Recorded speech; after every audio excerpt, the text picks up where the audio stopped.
செய்தி சொல்வது திருமதி எம். கலா சரஸ்வதி. தலைப்பு சக்கியம்.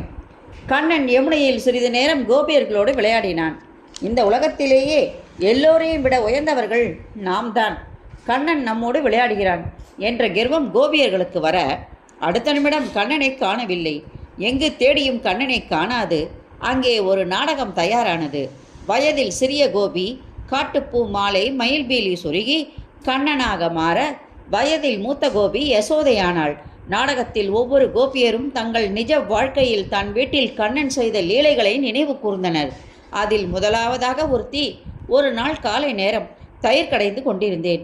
வாசற்புறம் ஜல் ஜல் என்று தலங்கி சத்தம். தண்டை காப்பு கழுத்தில் விதவிதமான சங்கிலி போட்டு கண்ணன் வந்தான்.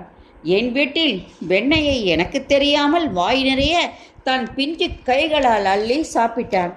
தாய் யசோதா கண்ணா என்று கூப்பிட ஓடி போய்விட்டான் என்றாள். மற்றொரு கோபி, ஒரு நாள் நான் கடைந்த வெண்ணெயை எட்டாத தூரம் உரிமையிலே வைத்திருந்தேன். யமுனை நதியில் குடத்தில் நீர் கொண்டு வர போனேன். நான் வீட்டுக்குள் நுழையும் பொழுது கண்ணன் இன்னொரு பையனின் முதுகில் ஏறி வெண்ணெய் பானையில் கையை விட்டான். என்னை பார்த்தவுடன் பானையோடு தொப்பென்று கீழே குதித்தான். ஏண்டா கண்ணா, என்னை கேட்டால் நான் தரமாட்டேனா என கேட்டேன். பானையை கீழே வச்சுட்டு வாய் நிறைய வெண்ணெய் அடைச்சிட்டு ஓடி போய்விட்டான் என்று சிரித்து கொண்டே கூறினாள். ஏண்டி, இதை யசோதா கிட்ட சொல்கிறது தானே என்றாள் மற்றவள். சொல்லாமல் இருப்பேனா? யசோதாவுக்கு ரோஷம் வந்து தங்க கிண்ணம் நிறைய வெண்ணெயை கொண்டு வந்தாள். உடன் வந்த கண்ணன் என்னை பார்த்து கண்ணடித்து, நாளை மறுபடியும் வருகிறேன் என்று கூறி சென்றான் என்றாள். மற்றொரு கோபி ஆரம்பித்தாள். நான் வெண்ணெய் பானையோடு உரியிலே மணி கட்டி வைத்திருந்தேன். உரியை தொட்டவுடன் மணி சத்தம் கேட்கும். ஒரு நாள் கண்ணன் வெண்ணெய் திருட வந்து பானையை தொட மணி அடிச்சுது. நான் வந்து பார்த்தப்ப கண்ணன் சிறிதும் பயமின்றி மணி என்னோடு பேசிச்சு என்றான். ஏண்டா கண்ணா, மணி பேசுமான்னு கேட்டேன். என்ன சத்தம் என்று நீ கேட்டா இல்லையா?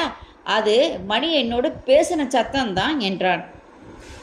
இதை கேட்டவுடன் அனைவரும் கண்ணன் நினைவில் வாடினர். கண்ணனை நினைத்து மனமுருகி கண்ணீரோடு வழிபட்டனர். அங்கே அந்த இரவு நேரத்தில் இறைவன் நினைவோடு கோபியர்கள் தங்களை மறந்தனர். அப்பொழுது தொப்பென்று ஒரு சத்தம். மரத்திலிருந்து குழலோடு கண்ணன் கோபியர் முன் வந்தான். அனைவரும் மனமகிழ்ச்சி கொண்டனர். எங்கேடா ஒளிஞ்சின்றிருந்தே என்று கேட்டார்கள்.